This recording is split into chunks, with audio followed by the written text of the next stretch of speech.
Temba took a very beautiful lady to the restaurant on a date.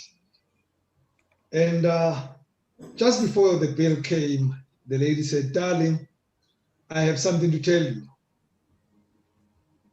And Temba, anticipating the worst, said, "What?" "Well, I already have a boyfriend," she said. "Phew, you scared the hell out of me," said Temba. "I thought you did not have any money on you." Welcome to another episode, folks, of Motivation Monday on Talk with Rams Live. We are in the room with our resident personal development coach, Dr. Thando Sibanda, and we are on our positive growth series. We dealt with a lot of stuff last week, and we continue today focusing on shaping your inner voice. That inner voice that always tells us what we don't want to hear. We're going to be dealing with it to shape it, to tell us what we want to hear so that we go the right direction. If you are joining us from elsewhere, that is, if you are not in the room and watching the recorded show, please send us your email on rams@talkwithrams.com, and we will invite you to join us in the room next time. But we do take your questions as we go along. Dr. T. Good day, Brother Rams. How are you doing, man? My brother, I'm dark and lovely. It's likely to be darker because of Eskom's load shedding. How are you? I'm fine. I know we've had to accommodate Eskom this evening. Yeah, I'm telling you, in a decade from now, there'll be children who are known as Eskom or load shedding or stuff like that. Those are going to be real names. That's so true, man. I remember during the Gulf War, that some kids were called Saddam, some were called Scud, Missile, Yeah. It's very interesting. If you go to the Western Cape, there are lots of squatter camps, and they're always named around the era that we live in. You would have Iraq, you would have Afghanistan. They always happen around the era. So there's going to be a squatter camp called load shedding in no time. Yeah. So, Dr. T, let's get down to business. Those who join us, they'll find us on the way. We have a hard stop at some point to avoid load shedding. So tonight we're talking about shaping your inner voice to shape your outer world. I love that title, Dr. T. I love it so much. No, absolutely. Thank you so much for that statement. Yeah, it's very important for us to just understand the power of your inner voice. In fact, I remember walking in one day into my son's room and he was talking to himself, having this conversation with himself, and it can be funny doing it out loud, but one interesting thing is that we all do it inside. We all have these voices inside our heads where we talk to ourselves constantly. We argue inside ourselves about what's right, about what's wrong. We rehearse arguments. This is where we craft and say, no. If he says that to me, this is how, I'm going to show him.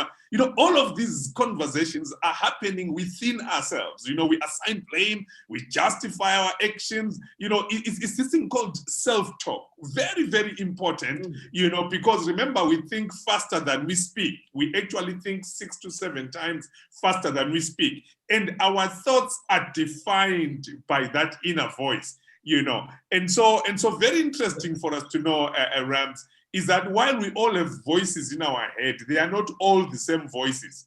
Some of our voices are encouraging and caring, and complimentary, but other voices that we have within us are defeating, discouraging, and demeaning. And so those voices can become very dark. And now here is the thing as we get at this plane off the ground, right? We need to figure out, how do these voices get there? And why do they take the stances that they do, right? And why do they carry so much weight? And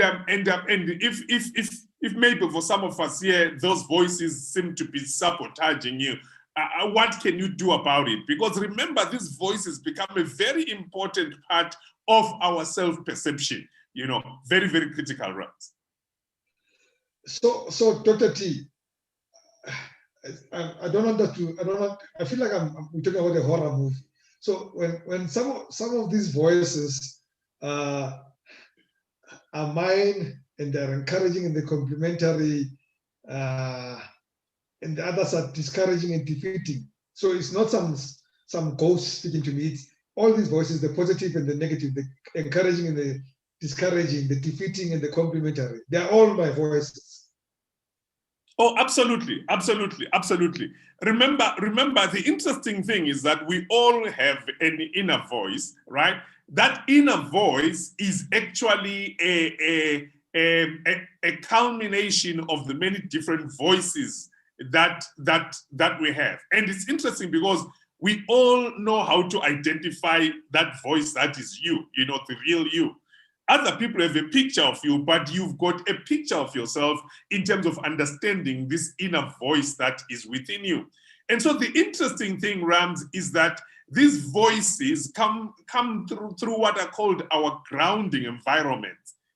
And so we need good parenting, good mentoring to help us shape those voices from childhood, because we all have to be taught how to interpret what we're experiencing, what it's doing to us, and what's going on inside us, what that means and what to do about it, Let's say, for example, your child complained about a stomach ache, every time that you want to leave the house. The first question is you might ask them what they ate or how much sleep they got. But if that doesn't get you anywhere, then you ask them what might they be thinking about. Are they feeling guilty or nervous about something? You are teaching them that they are an integrated being, and so what's happening within them actually finds a way of expression in terms of how they feel. So it's very important for us to understand that these voices develop from the time that we are kids, and the people that speak into our lives become a very critical point in terms of helping us shape that voice within us. What would be the key observations that speak to the concept of hearing or listening and hearing, Dr. T? I just need to understand this power of the inner voice and how it shapes my worldview and therefore the outer world. Right. I think to bring it home, the first observation is that a lot of us rely on consistent activity to avoid addressing our toxic thinking and the impact that it's having. What am I saying? We live in a world where sometimes we don't want to be alone with our inner voice. We live in a very loud culture. We live in a culture of loud music, loud arguments, loud everything.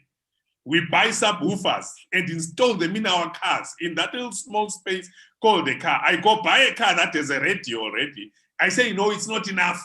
And then I go and spend another 25,000 rand to pimp it up with speakers that face me inside. And when I'm driving down the road, the whole car is vibrating, and we blast ourselves with music at 5 a.m. driving to work. Why? It's because we can't handle silence, Rams. Because with silence then comes the inner voice. And because that inner voice consistently speaks, right? We panic. We panic. And so we blast ourselves with bomb, with rap and with everything else. It's because we don't want to handle that inner voice. Have you ever realized that if you don't know how to deal with issues, right? If you don't know how to handle that inner voice properly, we end up having this concept of self-destructive behaviors, this culture of wastedness, where it's an effort to numb that inner voice. and whatever it is saying back into us. That is why it's very important for us to do this deep dive into understanding this inner voice and the power that it yields over us, because it's there in all of us. Does my past, Dr. T, and maybe in particular, does my childhood have any, does it have any role on my inner voice? Do I keep on hearing my past when my inner voice is talking to me? Oh yes, actually, here is where it gets very interesting, right? So the external voices from your childhood frequently become your internal voice as an adult. So the external voices, right, that were always speaking into you as a child, they become your inner voice as an adult. So if you had a grandmother who was always shouting at you, hey, you are not good enough, or you had a parent or a guardian who just totally didn't value you, and they spoke down at you and told you how useless you are and how unworthy you are. Have you ever realized that now when you grow up, your perception, your self-perception, your voice becomes self-sabotaging? You know, maybe someone is thinking, okay, you know, my internal voice is not that of a very gentle person or of a very loving person, but it's of an impatient businesswoman, an angry alcoholic father, you know, a mean, sarcastic, demanding coach. Over time, right, a version of their voice becomes your voice. And that's why a lot of us don't quite like our parents, because we're like, hey, I'm now so much like my mother. You know, I'm now so much like my father. Hurt people become hurt people. The voices that spoke to you quite a lot in your childhood, they now become your voice. Why? Because you assimilate them. And now that becomes the voice from which you speak into your outer world. Wow. Oh, yeah, I'm sure a lot of us can relate to that. We have found issues about reflecting on our relationships with our own parents, and yeah, that becomes the voice that we hear. But there's another voice, Dr. T, that I worry about. Right. We worry a lot about what we hear from other people, but could it be that sometimes we hear from other people what we actually are saying to ourselves? Absolutely. In fact, Grams, how you talk to yourself, right, determines what you hear from other people. Why? Because your self-talk, right, shapes and becomes your perceptual framework. It becomes your worldview. And remember, your worldview is this cognitive framework through which you gauge everything that comes to you. So there's nothing like objectivity in general, because everything comes through a certain perspective. And a lot of those perspectives are so ingrained that they are now a part of our subconscious mind. And that voice where, man, even when you speak to very accomplished people, they will tell you, hey, you know what, I doubt myself a lot. They'll tell you, you know what, sometimes I don't even think I'm up for this. You know, sometimes, you know, where is that voice coming from? Believe me, that voice was a very consistent voice, maybe in their past, in their upbringing. And now, then how that person in the present starts to speak to themselves, then starts to determine what they hear from other people. That is why, Rams, you can never say anything right to the wrong person. Try loving somebody who hates themselves. Because what you say and what they hear are totally different. And that's why when someone says to us, maybe it's in a work environment, right? And somebody says, great work, you know, I'll just tweak this little thing, you know, to make it even better. We don't hear great work. No, we hear you are a piece of crap. I hate everything about you. You will never be good enough. That's not what they said, but that is what you heard. Why? Because your inner voice becomes the perceptual framework that determines what you hear from other people. And that's why a lot of times you've got to say, no, but that's not what I'm saying. And the person is already fighting. No, you don't need to fight. That is not what I was saying. Well, how did they mishear when you spoke very clearly? It's because the voice within them has a certain framework that already puts them at a disadvantage when they are listening to other people. By the way, folks, if you want to come in, please do. I'm finding my spine is getting cold listening to Dr. T now. And I'm reflecting on some of the relations I have, and I'm thinking, could I have been the one saying that to myself and blaming it on the next person? But here's the other side, Dr. T. Right. Let's say my inner voice, as a result of today, starts to be a positive inner voice that's self-assuring, encouraging, and stuff like that. At which point do I start risking lying to myself? At which point do I start saying, I'm good, even when I've just done something bad? Remember, your inner voice will always, the fact is that your inner voice will always be louder than any other voice, right? But there used to be this thing, Rams, where they say you are your own prophet. That means that a lot of times, really, you are the one that understands yourself better than anybody else. And there's something within you that will tell you, here, I'm just lying to myself. And that is why how that inner voice is shaped becomes very critical to what you believe. Because remember, self-belief is simply the voice of a confident inner voice. Self-doubt is the voice of a severely compromised inner voice. But what is the constant? The constant is that there is an inner voice. And that is why coaches, I remember one time I was watching Rams, I was watching this Manchester City coach, what's his name? Guardiola. Pep Guardiola. Pep I Guardiola. know. Become forgettable after last weekend. Yeah, I know. Yeah. To all the Chelsea guys in the house, yeah, well. but for me, it's very interesting, especially as a people development consultant, right? I love to say these guys who are good at winning, what is it? So I watch a lot of videos when he gives those pep talks during halftime. Man, they are very intense, eh? He really goes to a point where he's telling them that, guys, this championship is yours. It was born to be yours. It's only you who can give it away today.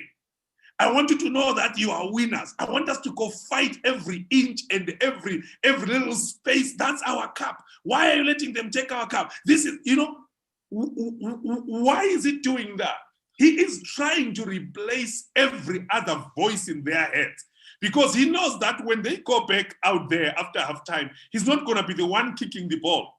But his voice needs to be so loud in their heads as they mark, as they cross, as they cover the bases, as they attack, as they defend. It must be his voice louder than any other voice. Because then, if his voice is loud enough, then they internalize it. Then it becomes their own voices that says, it's my cup. I need to push. I can win this. I can do this. I can do that. You see, that is why it's so important that we understand the power of this inner voice. And I want to challenge today our audience and say, based on what you end up doing, what is your inner voice saying about who you are, about how you process things? What is your inner voice saying about, about intentionality, about your future? What is your inner voice saying about where you are going and who you are? Because that voice becomes louder than any other voice in your life. Before we move on, let me also ask our audience, and anybody can volunteer. is there a consistent inner voice that comes up in your life, professionally, personally, in your relationship, that you are very much aware of, and it's a very discouraging inner voice? Would you like to share how it comes up and what you normally do at that time? Anybody? There's only a few of us, so we can't even take too long to get there. Somebody must volunteer quickly.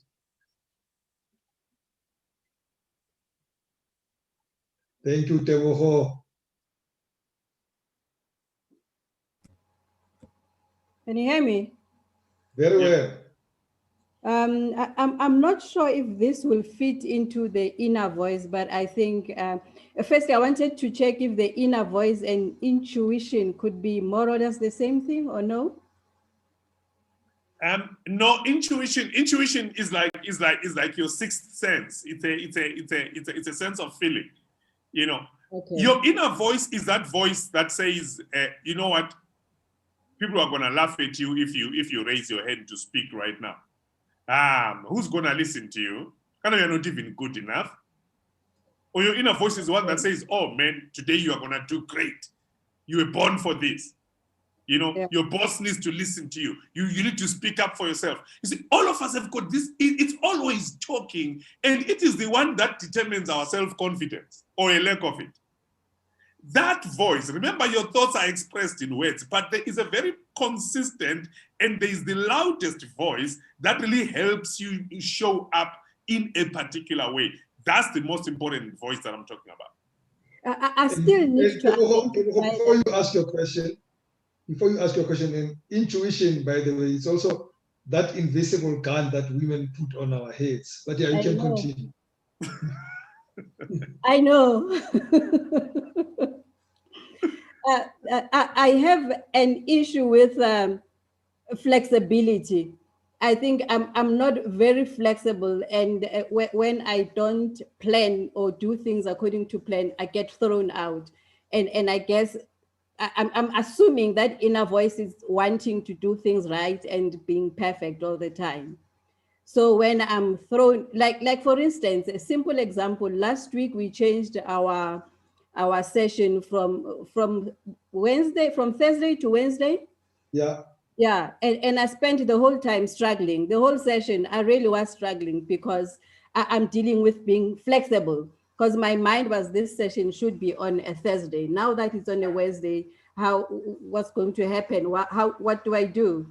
So I think I've got that struggle, but I think it's an inner voice of saying, I want things to be perfect. I want to show up in a perfect world and doing things perfectly. So when things are just thrown in here and there, then I get a bit messed up. Dr. T, Yes, I sir. love what Teboho just did, because she's just put into action what you spoke about earlier. So I suspect, and you will tell us now that, because you're the expert here, I suspect what Teboho is talking about here is when all that we did was to change the scheduling time. And then her inner voice blamed everything else on something that was just a. So we said to her, well done. She didn't hear well done. All she heard was, you did not do this very well. So the rescheduling messed up everything about her. And she felt, this rescheduling has just messed up my life. True. Is that True. the right interpretation? True. It is absolutely. You see, now that struggle came from the fact that the inner voice was very uncomfortable about the change of time.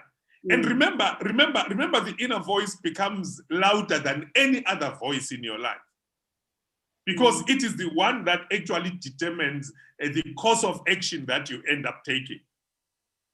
Yeah. And that's why, remember when we speak, Teboho, we always say, you know what, I didn't want to attend the session, but then I said to myself, let me go. I wanted to go, and then I thought to myself, and then I said to myself, then I thought to myself, right? That thought to myself, the thought that follows, is actually your inner voice now directing you on what to do. It directs how you feel. It directs how you respond. It even tells you to get angry. It tells you, you know what, angenziwaka anje mina. We even hear it very, very loudly. It's so persistent in our lives that actually it can remind you of somebody. I don't know, maybe some of us can tell us here, who does your inner voice remind you of? What does it tell you? Does it sound different in different situations? Is it friendly? Is it critical? I think we all have this inner voice. Let's hear from the guys on the show tonight. Yeah, we're listening, guys. What does your inner voice? Who does it remind you of?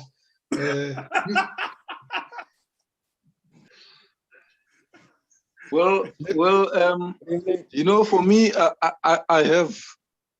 I have both, and let me explain to you what I mean. And I need my positive inner voice to really suppress this one that keeps on telling me that, what if this thing doesn't work? I recently, after 20 odd years in the hospitality industry, left that industry, and now I'm self-employed. And in most cases, I sometimes wake up in the morning and I feel like, yes, today I really don't wanna, I really don't wanna do this because I'm so used to, the comfort of a paycheck at the end of the month. But then the positive one comes and says, hey, wake up. If you don't go and do this, there's not gonna be bread on the table. So for me, it's just that getting that positive, inner voice to suppress the negative one more. I really want to work hard to deal with this negative one, because really it causes what I mentioned last week again. The procrastination and the self-doubt and all those things that you mentioned on the previous talks. Wow, Thabo, thank you for that. Level, before you come in, Dr. T, I think Tavo's got a very interesting inner voice situation. He's got a good cop and a bad cop. He's got two inner voices. He's got a good cop and a bad cop. Yeah. Which is good. At least they can negate each other. But you know which one must win. We'll come back to Level. Now, I heard about this guy who had a brown dog and a white dog. They used to fight, and he used to be able to tell which dog was going to win the following day. And people said, "But how do you know? How do you know?" Well, his secret was that the dog that was going to win, he fed it. And the one he wanted to lose, he would hold back the food. So the following day, he would win all these bets. He would say, today the white one is winning. Tomorrow the brown dog will win. And it came out exactly like that. The dog one was hungry, and the other one had all the minerals it needed. So it's like that. It's like that with the good voice and the bad voice. It's very important that we become very intentional. I call it watching your voice, like your inner voice, like a hawk. Say, okay, actually, this is the bad voice now coming out. Oh, this is the good voice. See, the moment you now start listening to your voice, you put yourself in a much better position to actually win in terms of what you do and how you show up. Okay, Thabo, fit the right dog. Level. Thank you, Rams. So I used to struggle with feeling worthless, like fear of success, or like feeling that my efforts or my whatever it is that I'm doing is not enough. So I ended up doing crime just to feel worthy or to feel accepted. But now, back then, I applied or responded to that fear on the negative route. So now I can take the same fear, or I can take my past as a point of reference that, okay, if you used to carry an assault rifle, it means you are not fearless. And if you could do something bad and succeed here and there and then end up failing or going to prison, why not apply that into something good, something something that you'll be proud of. So like now I can overcome that fear of failure, that okay, before I've tried something bad and I prospered here and there, but I failed, and then here I am today. So now I can face whatever positive thing fearlessly. I can overcome that fear. Like now I've even enrolled for piano lessons. Which is something that I've been wanting to do, but afraid of, okay, what if I don't make it? So I'm like, okay, let me do it. Even if I don't make it there, I'll try something else. Maybe I'll try bass guitar, I'll try this and that. So yeah, that's how I overcome my fear. Wow, nice feedback. Nice feedback, Lebo. Thank you very much. Please allow me to write your book for you when you are ready to. I'll be your ghostwriter. You've got a story to tell. It definitely is a very powerful story. You see, but right there, Rams, is a very practical example of these voices and the power of the inner voice, because the inner voice would say, you know what, you can do this and do that and do that, leading to bad outcomes. But now that same inner voice is now able to drive you towards positive things. See, it's not even what other people are saying around you. No, it's about what your inner voice is saying that then determines how you listen to the external world. In fact, Rams, cognitive therapy is all about being able to replace your inner voice. And I know we pay a lot of money, you know, just to get some of these interventions done. But the whole point of it is that inner voice, if it's negative, it needs to be replaced. And to do that, remember we went to the session on emotional intelligence, where we talk about self-awareness, that you've got to watch yourself like a hawk. You've got to consistently watch yourself, not just in terms of what you are doing, but in terms of the voice that is speaking to you. And it's very interesting, because one of the examples I was gonna give, Lebo, was to say, for a guy to actually say to himself, let me go and jump over the fence and break into someone's house and take what I didn't work for. Do you realize that person has got a very loud and a very dominant inner voice that justifies and says, it's okay, go for it. You know, if they do this, run fast, do 1, 2, 3, 4, 5. You see, what's most important is not even the external environment, but it is the inner voice. And that inner voice is a result of a lot of these small voices that used to speak into them. And now they grow up, those voices become a part of the inner voice. And now the human has a challenge moving forward because of this inner voice. There's a concept, Dr. T, that I always think about when it comes to inner voice. And it's the concept of what have I got to lose? Or the concept of what is there to gain? As an inner voice, and trying to use either of the two as my inner voice to remind myself to do what I want to do. And for me, personally, when it's something that I think I don't have much to lose out of, the inner voice that normally comes in is, what have you got to lose? You know, the worst that could happen, like if I wanted to wink at Tebogo there, the worst I could ever get is her saying no. That's all I could lose. That's her saying no.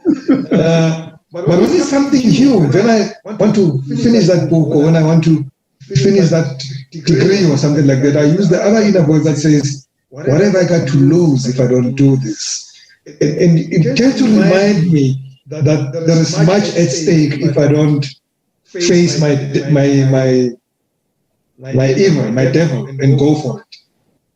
Yeah. In fact, you see, the inner voice needs to be trained. Remember how it got into you is that it was trained into you. So now, if your inner voice is sabotaging, remember, Rams, very few people have an inner voice that prompts them into positive action. Normally, the inner voice says, hey, man, you've been working hard. It's okay if you go to work late today. Or it's okay if you skip exercise. Or the inner voice says, hey, cake is good, man. You know, let's have it morning, afternoon, and dinner. You know, let's have pap and flakes every day. But cake is good, Dr. Yeah, yes. No, it is. in proportions.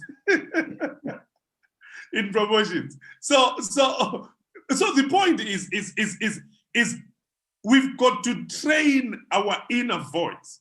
And that's what cognitive therapy is really all about. We must train our inner voice not to sabotage us. And you spoke it very well when you said, look, when I've got a book to write, right? The issue should not be what happens, you know, if I don't write it. We must also say, what happens if I write it? Yes.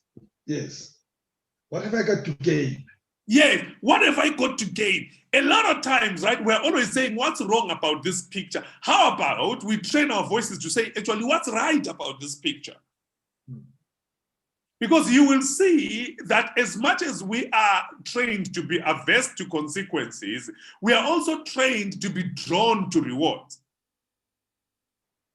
And so it is incumbent upon us to make sure that we are consistently at war with our inner voice if it wants to sabotage us. And that's why I always say, that's why a lot of us are still writing that book 5, 6, 7, 8, 9, 10 years later. That is why we are still, we are still cleaning out that garage. You know, we are still doing that course that we wanted to do years later. Why? Because our inner voice says, you know what, I don't really even think you are capable of finishing a course, or you are even capable of finishing the book.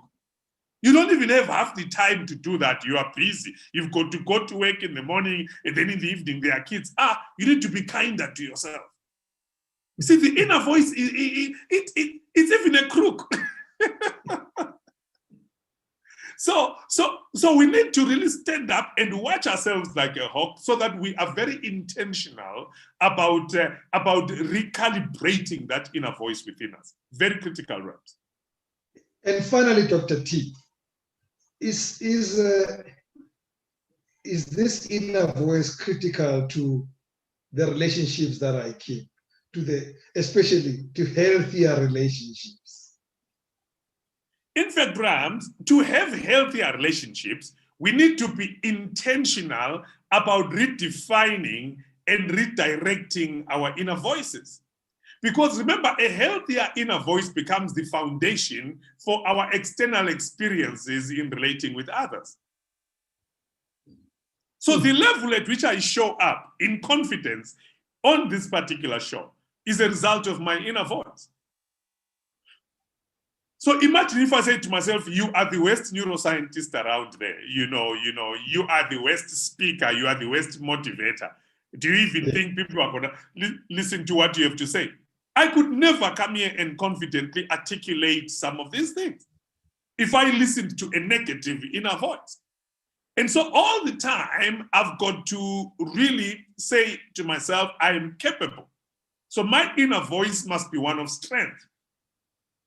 And I'd like all of our viewers and our listeners to remember this. Next time you are in a situation where you either have to speak, or you've got to show up, or you've got to do something, or you've got to stand in front of people. Some people stand in front of people and they feel a rush of energy. And some people stand in front of people and they sweat. What is the difference? Same audience. All cute people watching you. Someone will feel a rush of energy and get a burst of confidence. Another one will sweat and totally forget everything they prepared. What is the issue? The issue is not the audience, it's the same audience. The issue is not the room, it's the same room. The issue is the inner voice, because it determines the level of confidence with which you show up.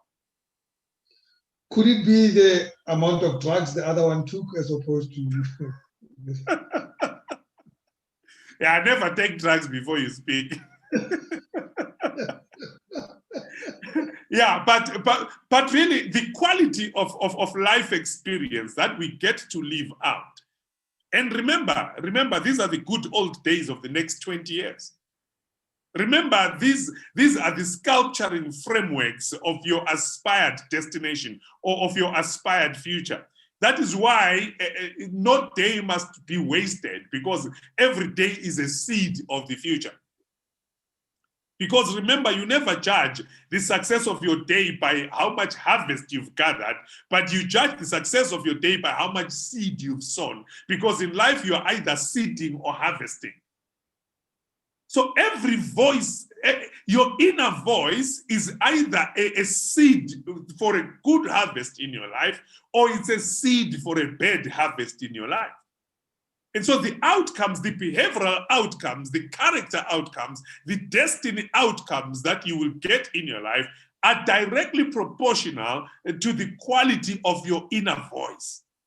Because that is what determines really how you view the world, how you hear others speaking to you, and how you then relate and respond to everybody else around you. Any last comments, folks, before we wrap up?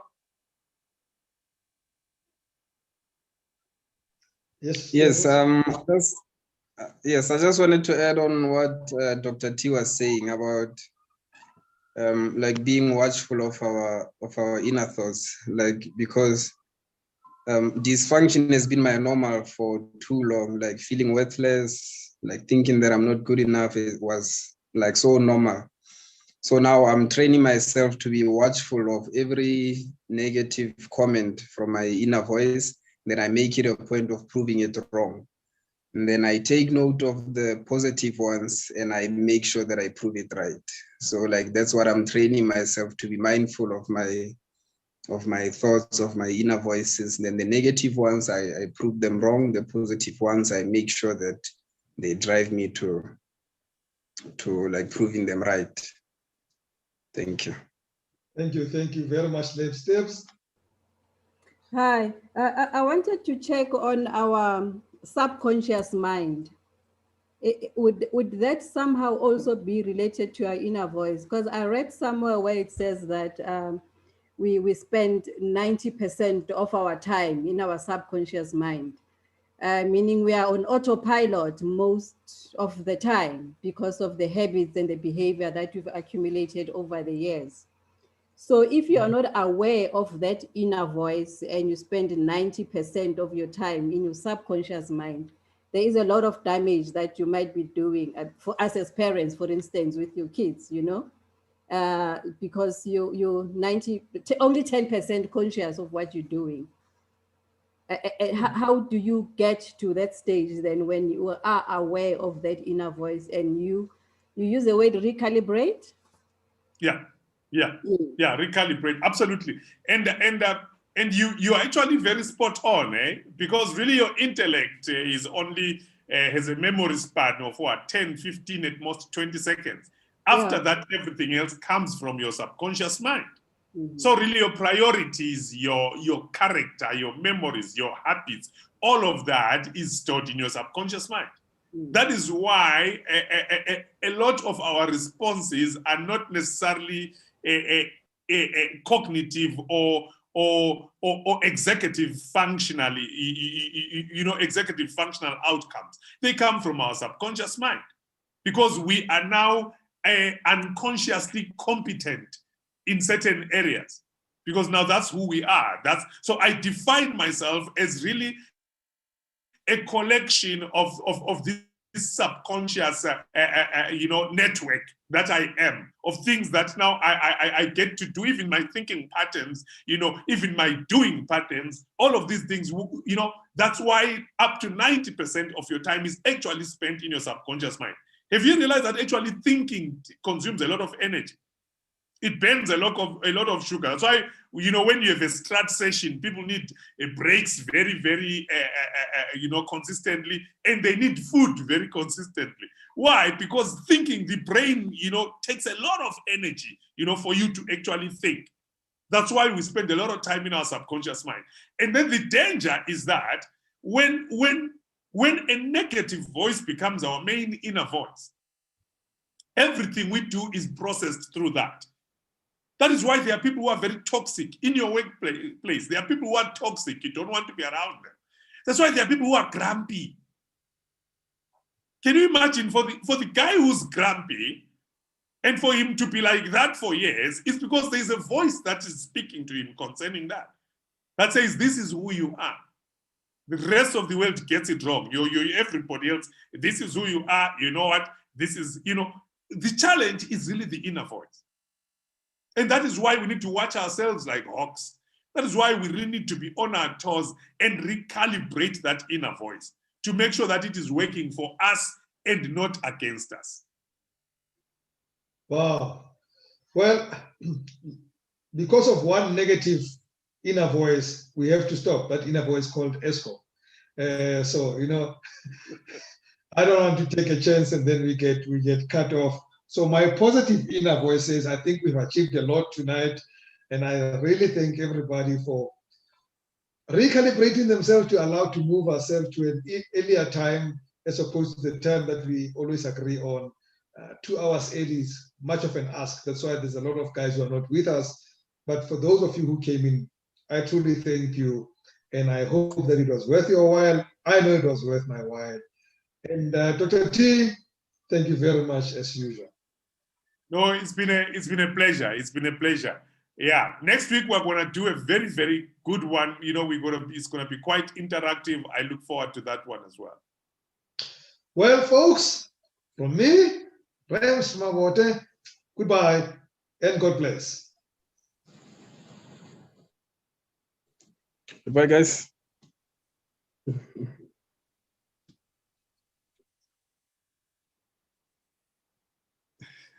Oh, we didn't hear cut today.